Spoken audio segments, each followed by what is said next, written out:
C'est parti. Eh bien, du coup, Laurent, je te propose de te présenter. Merci Eric. Moi c'est Laurent Vincent. Je suis designer UX et UI depuis environ une dizaine d'années.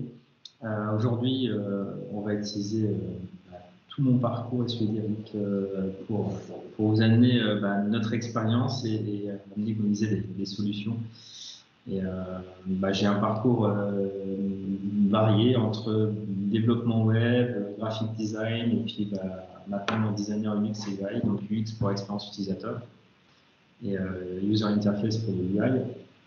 Donc voilà, donc si vous aurez des questions sur cela, on pourra en discuter plus tard. Mais je passe la main, Eric. Ok, donc moi c'est Eric Montecalvo, je suis coach agile, facilitateur et formateur aujourd'hui. Et comme l'a précisé Laurent, en fait l'idée aujourd'hui c'est de faire tomber un peu les casquettes, puisque j'ai bien sûr dans mon parcours fait aussi différentes choses, et notamment j'ai bossé dans le développement logiciel, le développement web essentiellement, avec ce souci du facteur humain et donc de ce qui en découle, notamment à travers l'UX et l'UI, puisque j'ai également travaillé dans le domaine au début de ma carrière, en centre de recherche. Donc voilà, c'est un sujet auquel je suis également assez sensible. Alors, nos objectifs pour ce METESH, donc il y en a 3. Donc le premier, c'est bien sûr de vous apporter des pistes de solutions à des problèmes, des irritants, des choses que vous rencontrez dans votre quotidien en fait, pour lesquelles vous auriez sans doute tout un tas de questions. Donc on va essayer en tout cas de pouvoir apporter des éléments de réponse. Laurent ? Oui, et le deuxième objectif, ça serait vraiment vulgariser certains concepts en termes et termes de nos domaines. Alors, c'est sûr, on ne va pas pouvoir vulgariser tous les thèmes, il faut avoir certains prérequis, et notamment les métèches qu'on fait en amont seront là aussi peut-être pour vous éclairer de manière plus passive après en replay. Mais on va en tout cas essayer c'est le mot d'ordre aujourd'hui, de garder des concepts simples et des termes simples. Et le dernier, surtout, c'est revenir à des choses de manière plus globale, simple, au-delà des termes, et les fondamentaux, c'est finalement pas noyer le poisson dans des concepts très compliqués, mais revenir à des choses importantes dans le quotidien. Ok, top, top. Donc voilà, alors, ce METESH intitulé Agilité et UX, mutuellement exclusives ou complémentaires, je ne vous cache pas qu'on s'est tous les deux posé la question également. On a longuement discuté sur le sujet parce que bien qu'on travaille effectivement dans la même société, on n'agit pas exactement sur les mêmes jobs, si je puis dire. Et donc, on va un peu partager nos réflexions à travers ce METESH. Tout à fait. Et le point de départ, c'est vraiment depuis un moment, et encore aujourd'hui, dans les organisations qu'on rencontre, on voit bien qu'il y a un besoin, une envie de plus d'agilité dans les équipes, plus d'expérience utilisateur, en fait d'améliorer cette expérience utilisateur dans les produits et services que les organisations proposent et créent. Et donc, a priori, vu que c'est deux sujets différents, ça pourrait être deux thématiques. Alors, en tout cas, c'est le constat qu'on est parti, sur lequel on est parti. Et aujourd'hui, on va essayer de répondre avec vous, en tout cas d'amener des pistes de réponse et créer cet échange avec vous aujourd'hui pour ce sujet-là. Voilà, et donc avant de répondre à la question, on va simplement passer par une petite phase de définition pour repartir un petit peu sur les fondamentaux. Donc on va se pencher d'abord sur quelques définitions liées à l'agilité. Alors très simplement, j'ai repris en tout cas celle de Wikipédia, donc, qui concerne essentiellement son secteur initial, qui est l'ingénierie logicielle. Et donc, je pense que voilà, pour ceux qui ont déjà pratiqué, savent que voilà, les pratiques agiles mettent en avant une collaboration entre des équipes, des membres d'équipes auto-organisées, bien sûr avec des équipes pluridisciplinaires, parce qu'on a besoin de nombreuses compétences aujourd'hui pour délivrer des produits digitaux. Et donc, l'idée, c'est de s'appuyer sur un cadre assez léger au niveau méthodologique, avec un focus aussi dans ces méthodes et frameworks sur l'humain et les personnes qui travaillent ensemble. L'idée, c'est aussi de pouvoir faire de la planification adaptative, ça veut dire qu'on sait qu'on va découvrir des choses en cours de conception, de réalisation, et donc on va voir des développements en fait évolutifs, avec l'idée aussi d'apprendre au fur et à mesure et de pratiquer l'amélioration continue. Donc c'est de rester également ouvert au changement. On va découvrir tout le long du chemin.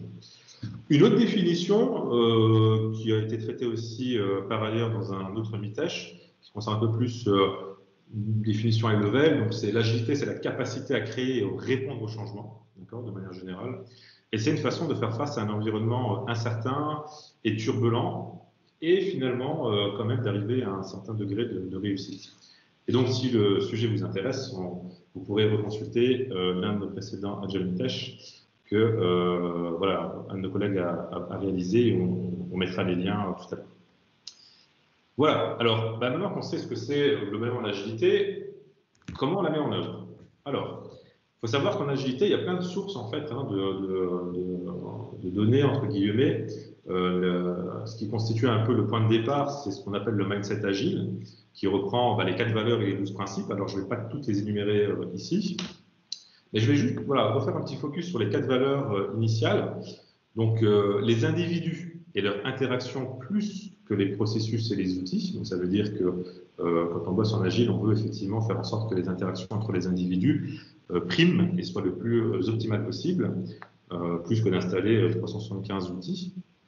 Des logiciels opérationnels plus qu'une documentation exhaustive, ça signifie que voilà, on veut faire des choses qui fonctionnent et bien qu'on puisse faire des documentations plus ou moins exhaustives, ce qui compte à la fin, c'est le logiciel ou la solution qui fonctionne.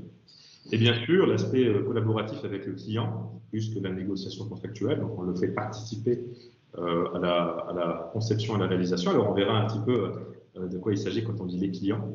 Et puis, bien sûr, l'adaptation au changement, plus que le suivi d'un plan, puisqu'on sait qu'aujourd'hui, on apprend en faisant et on découvre aussi notre contexte au fur et à mesure.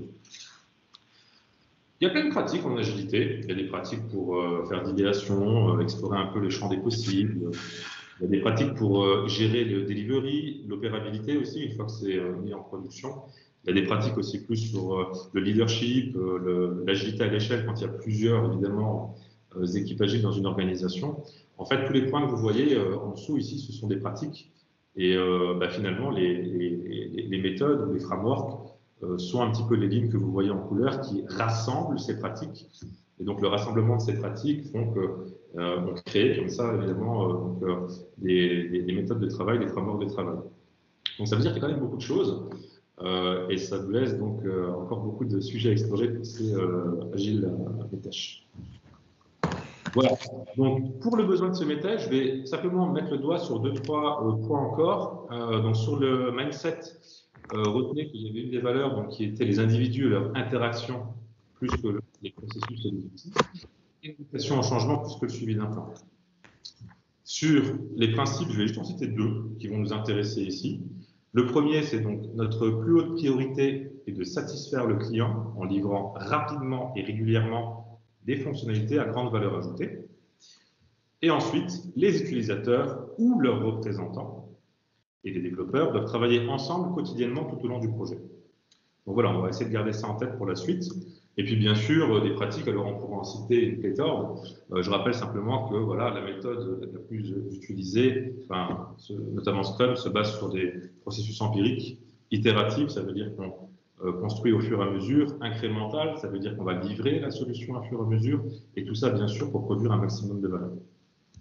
Il y a tout un tas aussi de pratiques issues de frameworks différents, de domaines d'activités différents, comme la communication, la psychologie, etc., qui vont permettre de faire en sorte qu'un ensemble de personnes qui constituent donc une équipe puissent collaborer dans les meilleures conditions possibles pour pouvoir délivrer des choses à grande valeur ajoutée. On peut citer la mise en place de l'intelligence collective à travers différentes pratiques et solutions, le fait de co-créer ensemble, c'est-à-dire que tout le monde participe, quelle que soit sa casquette dans le projet, à créer ou à concevoir, l'amélioration continue, la transparence, etc.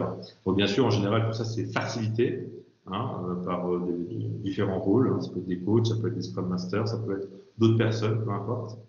Et je rappellerai juste encore une chose, notamment par rapport à la dernière mise à jour du Scrum Guide, cette notion de développement team.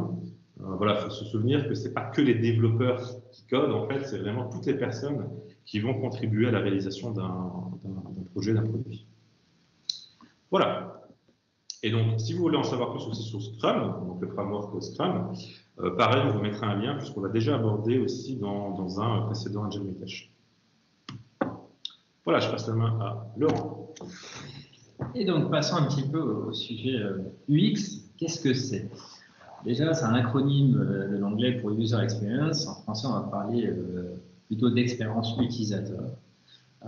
Et finalement, aujourd'hui sur le marché, on entend plein de choses. Nous, en tout cas, aujourd'hui, on va considérer que ça désigne vraiment la qualité de l'expérience qu'un utilisateur va vivre dans une situation d'interaction. Déjà, c'est générique. On ne va pas se limiter uniquement à de l'IT. C'est vraiment le niveau de qualité de l'expérience vécue. Et du coup, globalement, on va penser comme interface, ça peut être un service. Dès que je me confronte à quelque chose, ça peut être un appareil digital. Et en tout cas, ça peut être vraiment très très large. Ça ne se limite pas qu'à l'IT. Derrière, ok, on a compris ce que c'était. Maintenant, c'est comment atteindre une bonne UX. Et du coup, c'est ça vraiment qui va être intéressant, c'est qu'est-ce qu'on va mettre en place pour atteindre cette expérience utilisateur de bon niveau. C'est finalement mettre une approche de conception, de design, centré utilisateur. Et là, c'est vraiment important de retenir que le design n'est pas que l'aspect graphique, c'est vraiment la conception dans son ensemble. Et donc là, on va vraiment se rapprocher sur un concept que vous avez peut-être déjà entendu, c'est le design thinking. C'est le fait de se mettre dans la tête d'un designer, un concepteur. Et donc, derrière, il y a des modèles pour amener cette approche. Et notamment, le double diamant promu par le Design Council, qui est une version du design thinking en lui-même. Qu'est-ce que c'est? 2 diamants, donc c'est 2 diamants rouges illustrés par des rouges, des losanges sur leur pointe. Le premier diamant, finalement, ça va être le problem space, donc l'espace où on va aller explorer dans une première phase de découverte, discover, tous les problèmes, tout l'environnement qui nous entoure en faire de la recherche. Bien entendu, à un moment donné, il faut converger avec tous ces résultats de recherche pour en définir des challenges. On va ensuite accéder au deuxième diamant qui est le solution space, l'espace où on va se focaliser sur trouver plein de solutions potentielles par rapport aux problèmes qu'on a découverts et priorisés. Et donc, on va essayer d'aller faire de l'idéation sur qu'est-ce que je pourrais mettre en place pour répondre aux problèmes découverts pour l'utilisateur sur lequel on se cible. Et on va bien sûr devoir se converger, se recentrer pour livrer la valeur, l'outcome attendu par l'audience. Plus largement, ce qui est intéressant ici, c'est de noter que dans ce modèle double diamant, tout en haut, on retrouve un engagement. L'engagement, c'est de connecter tous les points, toutes les personnes autour de ce process. Donc, c'est vraiment regrouper, c'est créer de la cohésion, de la proximité entre les gens. Tout en bas, on va retrouver le leadership. Le leadership, c'est créer les conditions qui vont permettre l'innovation et d'inclure ce changement de culture, cette évolution des compétences et cette création d'un bon mindset. Donc ça, c'est vraiment des éléments clés. Ça a peut-être déjà résonné en vous, qu'il y a des choses très proches de ce que Eric a déjà parlé avant. On retrouve aussi dans ce modèle une banque de méthodes sur la partie basse pour explorer, dessiner, formaliser et construire. Et bien entendu, étant donné qu'on est dans de la conception, dans du design, des principes de design. Et donc là, c'est être centré sur l'humain, sur les personnes. Donc ça, c'est vraiment l'approche centrée utilisateur, centrée sur l'humain. Communiquer, c'est-à-dire visuellement et de manière inclusive. Donc ça, c'est vraiment important. La collaboration et surtout la co-création. Donc ça, c'est vraiment important, c'est de regrouper les gens. Et le quatrième, c'est itérer. Donc ça, bien entendu, je pense que beaucoup d'entre vous vont le ressentir, ça ressemble énormément à ce qui se passe avec les approches agiles. Et ce qui est important, c'est les lignes bleues aussi, c'est que ce n'est pas un process linéaire. Ce process a des boucles. Les petites boucles en pointillés montrent qu'on va itérer et à quel moment. Donc, après, c'est les moments clés. Donc voilà pour le modèle double diamant. Encore une fois, n'hésitez pas à déposer vos questions s'il y en a dans le chat, on y répondra après. Maintenant, on peut passer peut-être déjà à une première comparaison. Oui, alors l'idée en fait, c'est quand on s'est présenté un peu l'un l'autre ces différents aspects, hein, puisque comme dit, on est un petit peu plus sur un sujet ou l'autre actuellement, on s'est dit, mais en fait, quand on regarde bien dans le détail, bah, si on les met comme ça côte à côte et on cherche des points communs, bah, en fait, ils sont quand même relativement vite trouvés. Si on regarde un petit peu du côté agile, bah, notre priorité est de satisfaire le client. Alors, le client, qu'est-ce que ça signifie exactement? Est-ce que c'est le end user? Est-ce que c'est la personne qui sollicite l'équipe pour faire un projet? Donc, c'est des choses qu'il faut clarifier. Mais en général, bah, comme Laurent l'a précisé, on design, on fait des choses pour des humains derrière qui vont être utilisés. Il y a l'aspect livrer rapidement et régulièrement, donc ça veut dire ne pas attendre des mois avant de livrer la solution, et bien sûr, quelle est de la valeur ajoutée. Et donc, quand on regarde un petit peu dans le design thinking, alors, on voit effectivement qu'il y a des challenges en entrée de ce processus-là. Donc, bah, on va essayer justement de les identifier, de voir un petit peu qu'est-ce qu'on peut découvrir autour de ces challenges pour pouvoir se focaliser dessus et proposer des solutions. Et en sortie, bien sûr, d'avoir de l'outcome, donc c'est-à-dire vraiment des choses de valeur et pas juste de l'output, c'est-à-dire plein de fonctionnalités qui ne seront peut-être pas utilisées en fait. C'est vraiment l'idée de produire des choses qui apportent de la valeur au end user. Voilà. Donc faut-il encore bien sûr définir ce qu'est la valeur, mais on y reviendra plus tard. Et donc voilà, il y a déjà un premier lien assez simple ici. On a un autre lien sur le fait que les utilisateurs, donc là on parle bien des usagers et ou leurs représentants, ainsi que les développeurs, donc toutes les personnes qui contribuent à la conception, au développement du produit, doivent travailler ensemble quotidiennement. Et là, on voit très bien que c'est lié aussi avec les principes de design, sur l'aspect collaboratif, sur l'aspect engagement également, rassembler les personnes. Pareil sur les individus et leurs interactions, plus que les outils et les processus.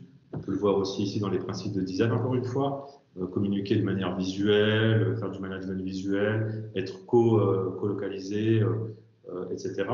Et puis, sur l'aspect adaptation, ben, comme Laurent l'a très bien dit aussi, vous voyez bien que dans le design thinking, dans l'implémentation avec le double diamant, vous retrouvez bien sûr toutes ces possibilités en fait de revenir en arrière pour peaufiner la conception et puis bien sûr proposer des solutions alternatives en fonction des découvertes.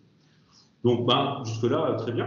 Donc on peut continuer longtemps comme ça. Hein. Donc je vais un petit peu passer. Donc sur le côté itératif, incrémental, le fait que ce soit des méthodes empiriques avec ce côté adaptatif, vous le retrouvez très clairement ici. Hein. Voilà, point 4, vous l'avez 3 fois. Iterate, iterate, iterate. Pareil, sur l'outcome, c'est la valeur dont on a parlé jusque-là.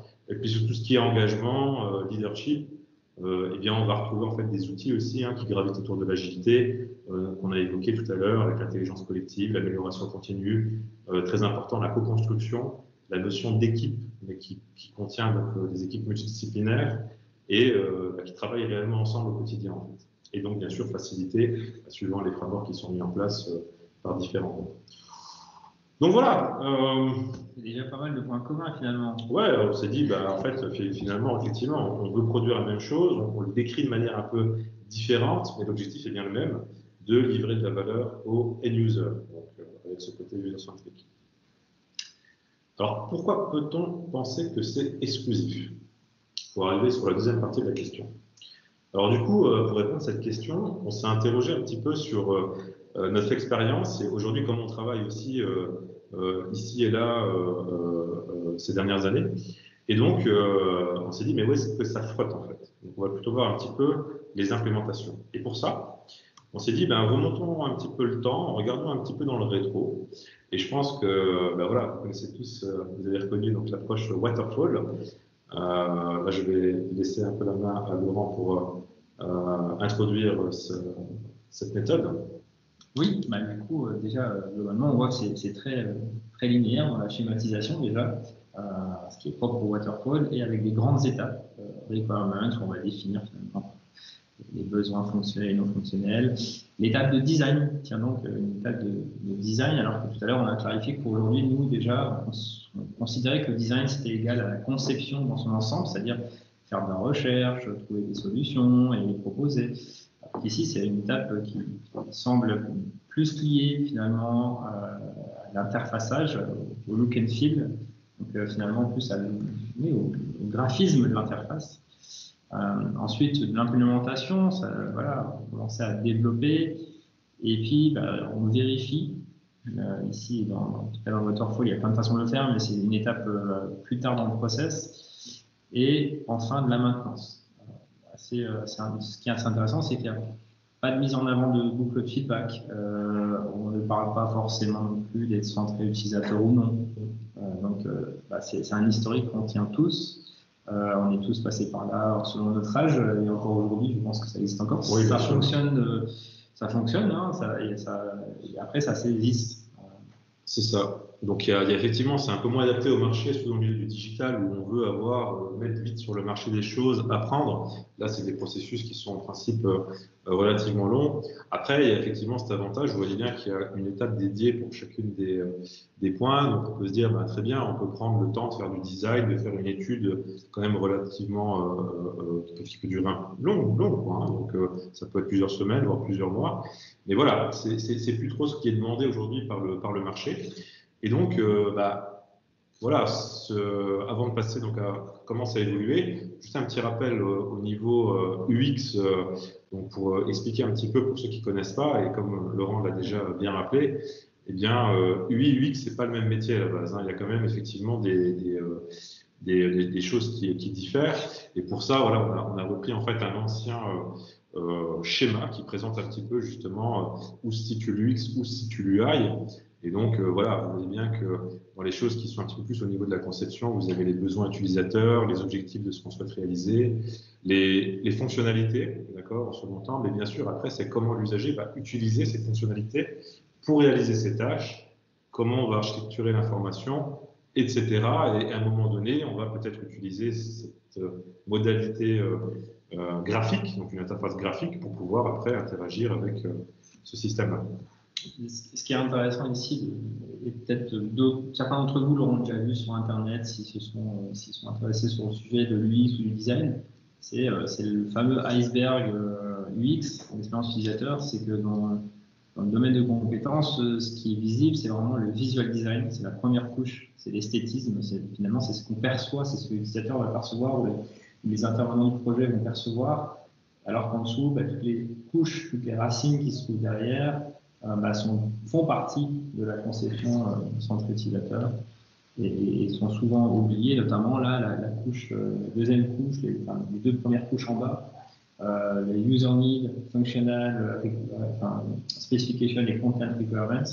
Ça fait penser que c'est déjà, dans Waterfall, c'est les requirements et la phase de design qui étaient considérées. Donc, c'est là où ça devient compliqué, c'est que la conception de l'expérience utilisateur, elle englobe différents domaines de compétences. Donc, c'est déjà difficile de les faire vivre dans du Waterfall avec la collaboration propre. Voilà, ça justifie aussi d'une certaine manière que pour mettre en place de manière traditionnelle un peu ces approches, il faut quand même un peu de temps. Il y a des outils pour chaque couche, hein, pour architecturer l'information, pour tout ce que vous voyez sous vos yeux ici. Et donc, il y a cette notion de, voilà, il faut prendre un peu de temps. Voilà, donc le temps passe. Qu'est-ce qui arrive en 2000? Eh bien, en fait, l'agilité commence à faire son chemin, en fait, déjà, hein, puisque c'est en 2001 que le manifeste dont je vous ai parlé, dont on vous a parlé tout à l'heure, en fait, fait son apparition. Et donc, il y a la promotion d'équipes agiles, hein, qui se concentrent sur des itérations rapides. Ça veut dire que, encore une fois, on l'a dit, le marché demande à être actif avec des choses qui fonctionnent, et donc il faut un petit peu s'adapter pour les équipes qui réalisent ces solutions-là.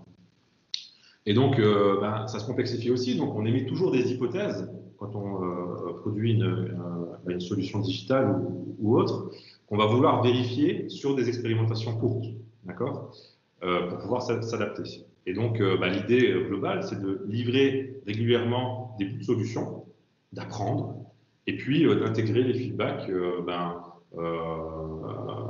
pour les prochains développements, et donc améliorer comme ça, on the go, le produit. Donc, du coup, le produit ne va pas sortir en une fois, il va vraiment sortir en plusieurs morceaux, et puis on va apprendre tout en construisant, en fait. Et ça, Ben, remettez-vous un peu dans les années 2000 et même encore aujourd'hui, on peut le dire aussi, hein, ben c'est des changements qui vont créer des frictions en fait, parce que c'est pas simple en fait à mettre en place. Ça change vraiment la façon de penser, ça change aussi les méthodes qu'il y avait, il faut les adapter également. Et donc, ben, tout le monde n'a pas adopté en fait ce mindset-là du premier coup, du jour au lendemain en fait. Ça s'est fait progressivement. Mais avec le temps. Avec le temps, on se rend compte que ça crée des petites choses intéressantes qu'on a pu observer au fur et à mesure de notre parcours. Peut-être que vous aussi. La première chose, c'est que de nombreuses équipes de développement construisent des solutions formidables. C'est génial, pas de problème avec ça. Et pour des problèmes qui n'existent pas, tiens donc, c'est bizarre. On a passé un long moment à travailler, on n'a pas forcément validé ou fait beaucoup de recherches en amont, on n'a pas fait des itérations courtes. Et du coup, voilà, on a un résultat aussi d'une approche centrée sur le livrable et non sur l'utilisateur, sur les vrais besoins. Donc c'est pas facile. La deuxième découverte, c'est que il y a des études qui sont passionnantes, qui sont très intéressantes sur les usages des utilisateurs, du besoin, qui aboutissent souvent à un rapport quand même très volumineux, parce que on couvre un très grand périmètre, parce que ça prend beaucoup d'intervenants en compte. Et ces rapports présentent des spécifications idéales du produit, des évolutions du produit, mais qui ne seront à coup sûr jamais développées. Car au final, c'est trop complexe, trop d'un coup, et puis ça arrive surtout trop tard. Ça prend du temps de faire toutes ces études passionnantes et surtout lourdes. Donc, tout ça, en fait, c'est que on doit faire évoluer nos techniques, nos façons de faire. Et donc, c'est là où on doit passer de techniques de recherche centrées sur l'humain. Donc, ça fait partie du domaine de compétences de l'expérience utilisateur. Mais il faut les faire évoluer. Elles le sont de moins en moins par rapport à cette agilité.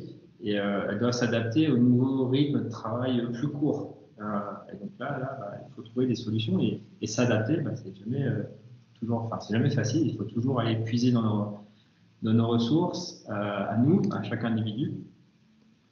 Et en tout cas, c'est pas impossible. Nous, on y croit fermement. On reste très positif là-dessus.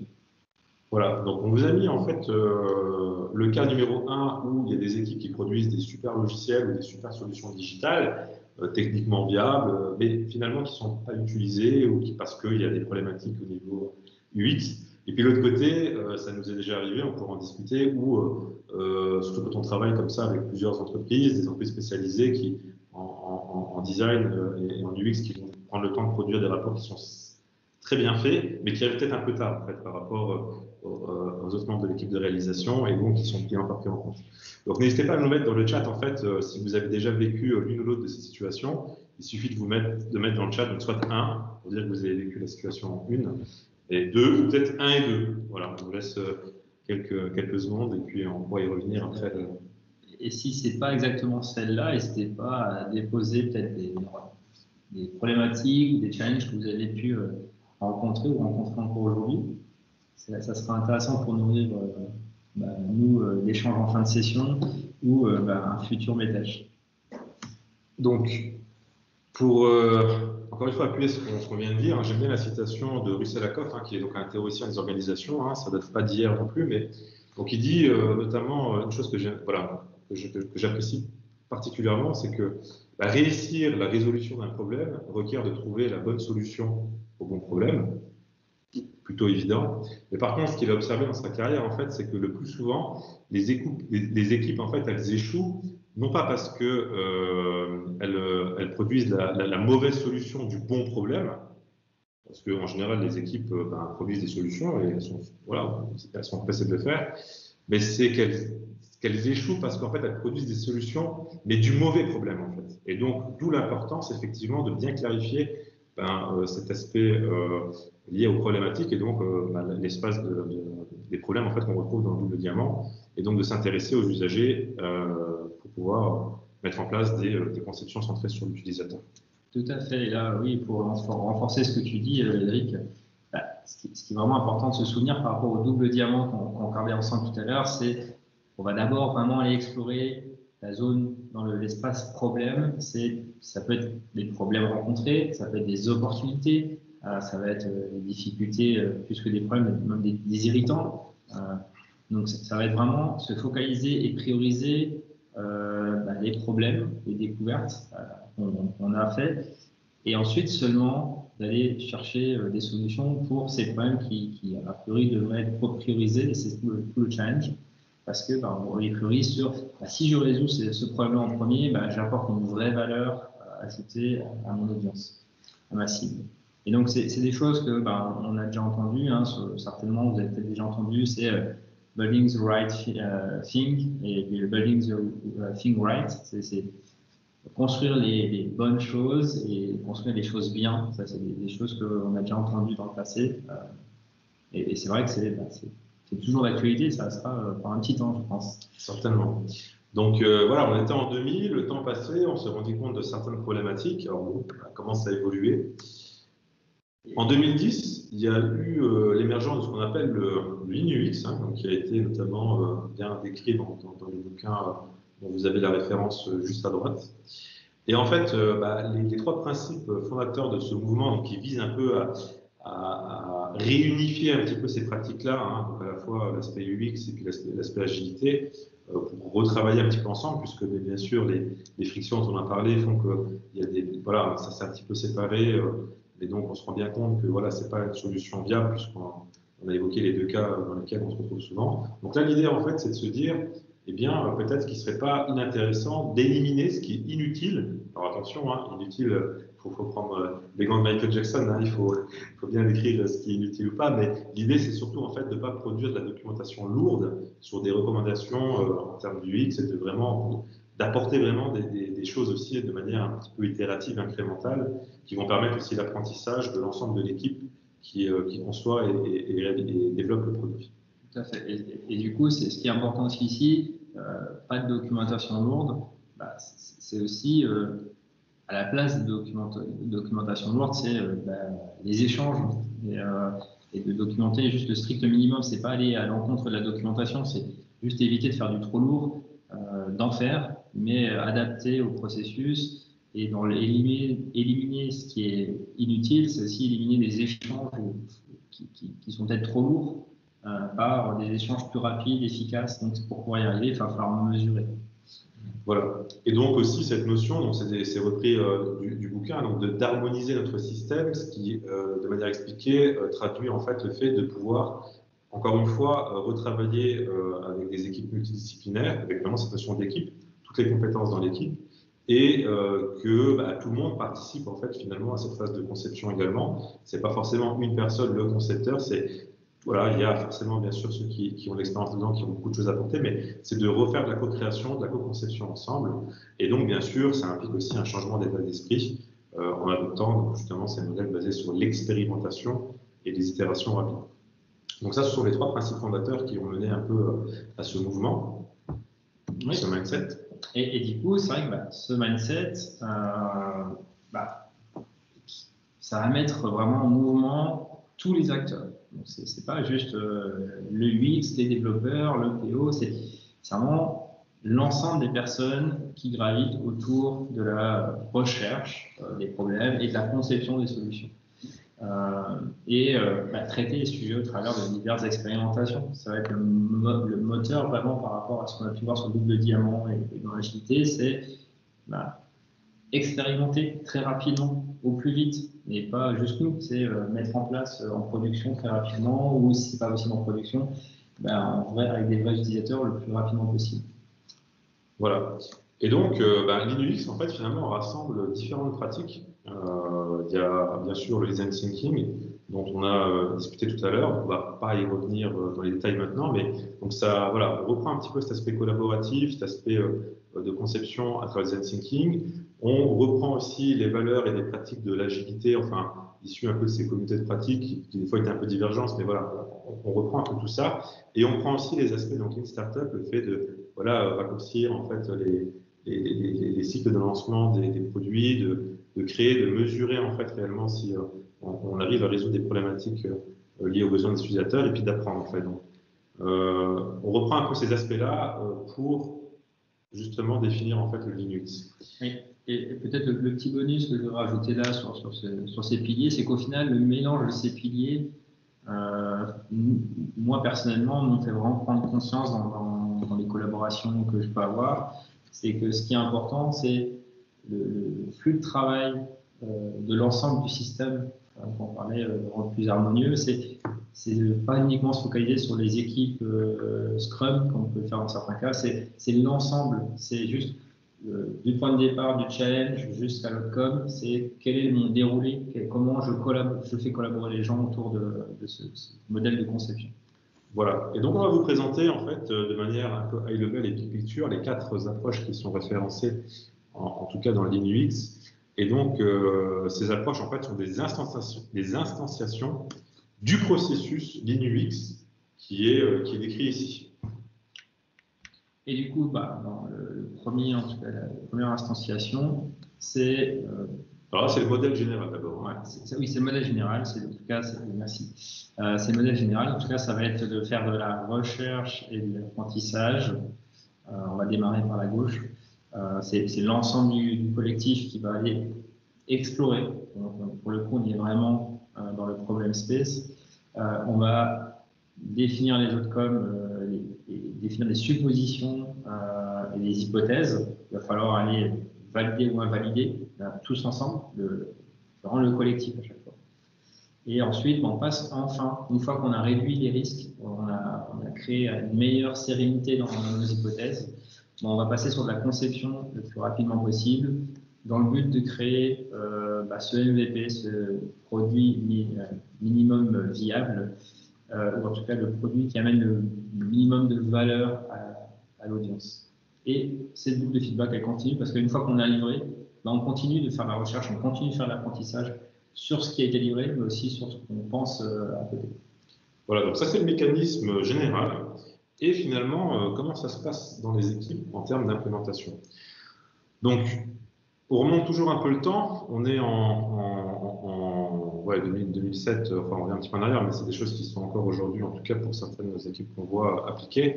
Donc l'idée en fait c'est le sprint décalé. Vous avez peut-être entendu parler de ce fameux sprint 0 si vous travaillez en Scrum, mais de manière historique, l'idée en fait c'était de dire s'il y a des équipes qui réalisent et des équipes qui doivent designer parce que c'est des compétences un peu différentes, eh bien peut-être démarrer un petit peu les phases de conception en amont dans un cycle 0, ici pour rester générique c'est cycle. Et puis eh bien les personnes qui vont implémenter ont déjà des choses à mettre en place. Et puis parallèlement en fait de faire avancer effectivement les designers qui vont designer des interfaces ou d'autres types de choses suivant les projets, les produits, pour préparer en fait en amont des éléments que les équipes de développeurs, au sens codeur, si on parle de développement logiciel, implémentent en fait. Et vous voyez, en fait, l'idée c'est de préparer également aussi les données qu'on veut collecter pour les itérations suivantes, pour pouvoir justement tirer des conclusions et valider ou invalider nos hypothèses. Et en fait, vous voyez, donc d'un côté, vous avez la voix du développeur, donc développeur au sens codeur, si je puis dire, et la voix du designer, en fait. Donc ça a été justement l'idée de ce modèle-là, c'est de dire qu'il faut une très forte collaboration, mais pour s'organiser, alors souvent en agilité, on dit que les équipes s'auto-organisent, et bien certaines se sont auto-organisées comme ceci, ce qui a conduit à ce modèle-là. Et donc, c'est une des manières, en fait, effectivement, de travailler ensemble. Donc, maintenant, dans la pratique… Dans la pratique, en tout cas, moi, pour mon expérience, ce que ça va vite créer, c'est un ressenti. Comme on peut le voir, en fait, il y a beaucoup de choses qui viennent de la voix du designer. Il y a du design pour le cycle de travail des développeurs d'après. Il faut nourrir en même temps le cycle de travail des designers avec du data. Ça fait beaucoup de travail.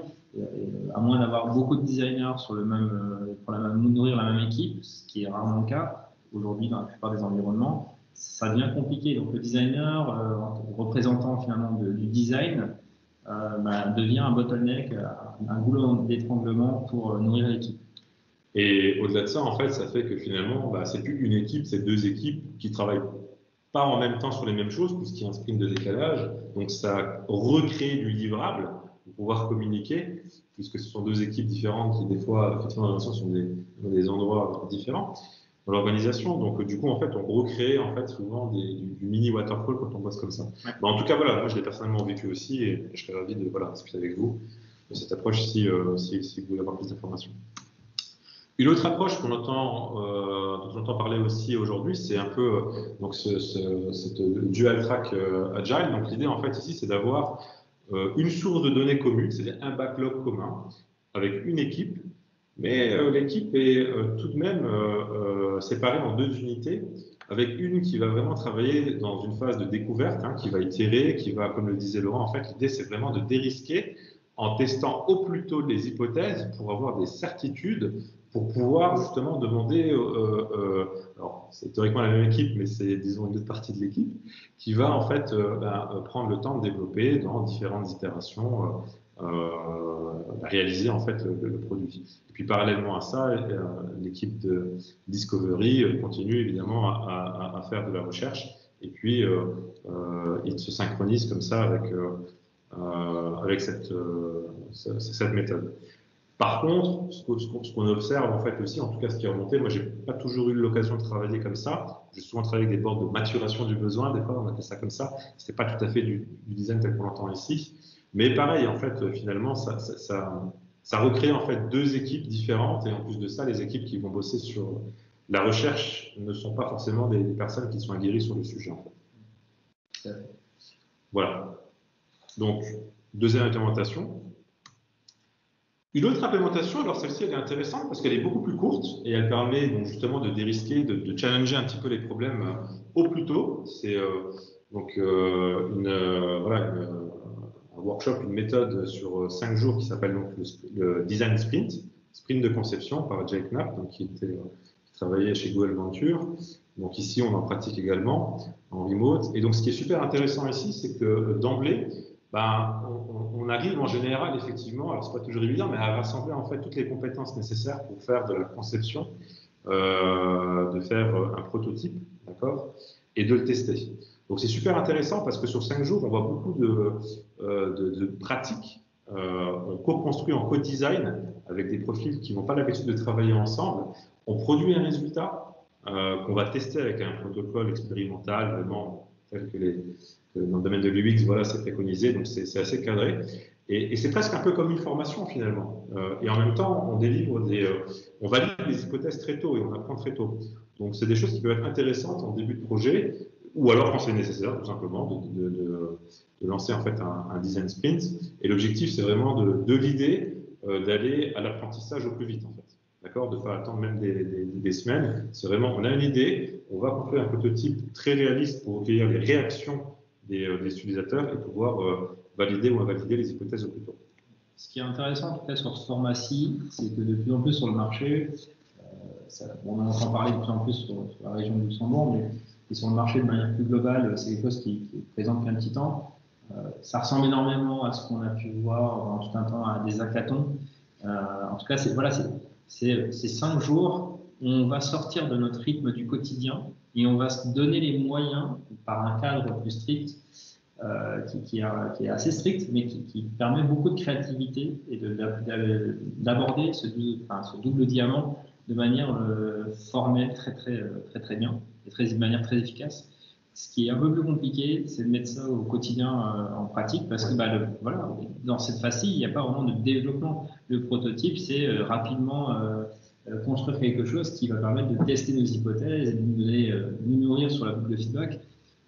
Et donc, c'est pour ça que celui-ci, c'est un bon format pour expérimenter le format, pour expérimenter cette façon de collaborer.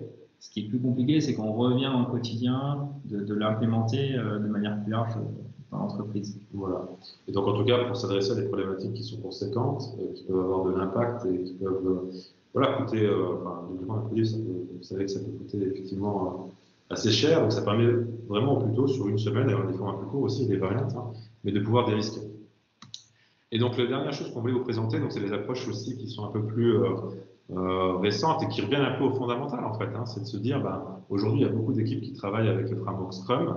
Donc, c'est vraiment travailler comme ça sur des rythmes de jusqu'à 4 semaines, des cycles jusqu'à 4 semaines. Et en fait, finalement, de réintégrer un petit peu les pratiques au bon moment. Et donc, l'idée, c'est de dire, si on se prend, par exemple, 3 sprints pour tester une hypothèse, eh bien, on va commencer cette première itération, ce premier sprint, avec eh bien une phase qui pourrait s'apparenter, voire être directement en fait un design sprint, d'accord?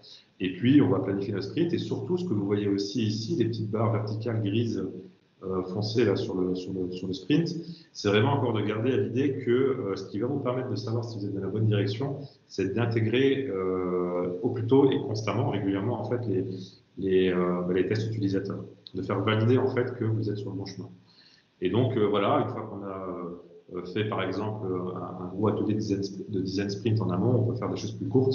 Et donc vous voyez en fait qu'on revient en fait à cette notion d'équipe multidisciplinaire avec toutes les compétences et qu'on va mettre l'ensemble des pratiques. Et même si effectivement on n'était pas designer à la base, eh bien on a quand même des choses à apporter dans la réflexion. Et donc c'est de retravailler encore une fois avec toutes ces compétences au sein d'une équipe unique. Et donc voilà, c'est les 4 méthodes.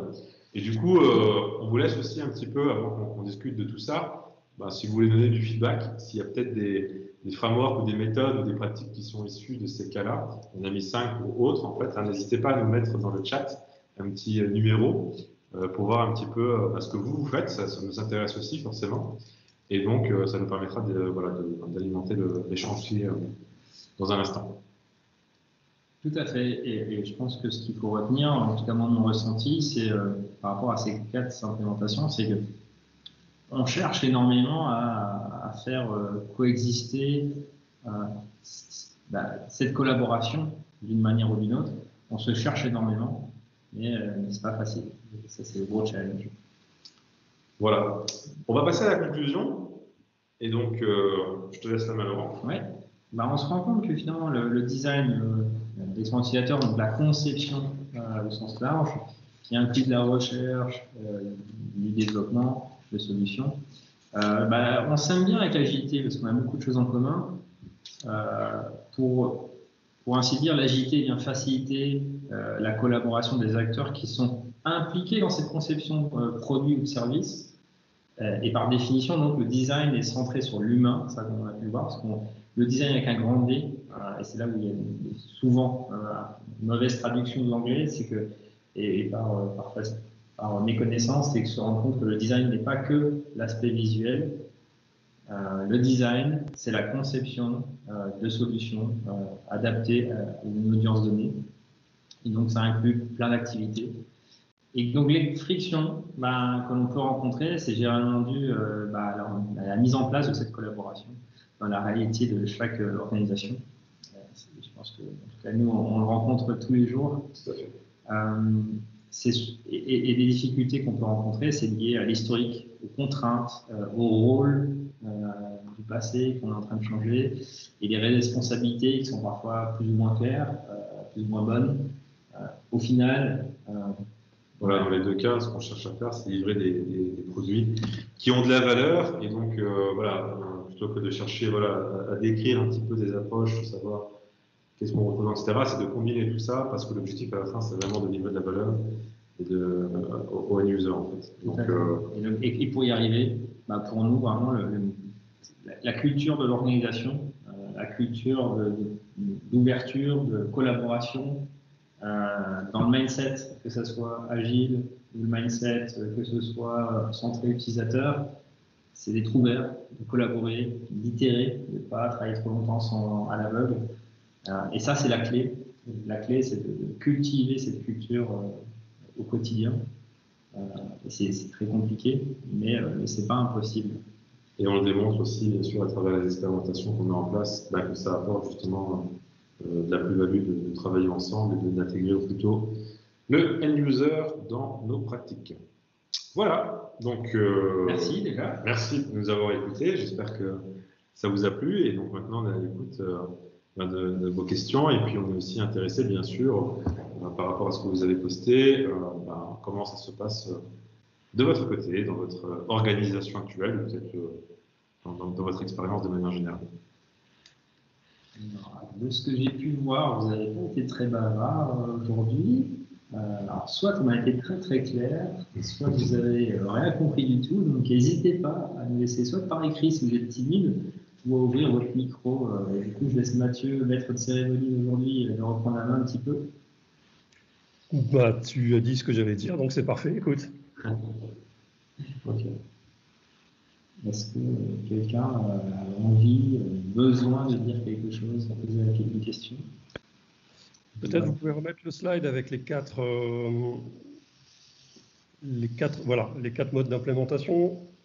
S'il y en a qui souhaitent encore peut-être se positionner, qui ont croisé des choses. Et j'ai envie de dire, si vous avez croisé aucun de ces modèles-là, dites-le nous aussi, ça nous intéresse d'avoir cette information. En tout cas, on reste à votre disposition. Je sais que dans les slides, voilà, il y avait nos coordonnées. On est tous les trois et plein d'autres d'Agile Partners présents sur LinkedIn.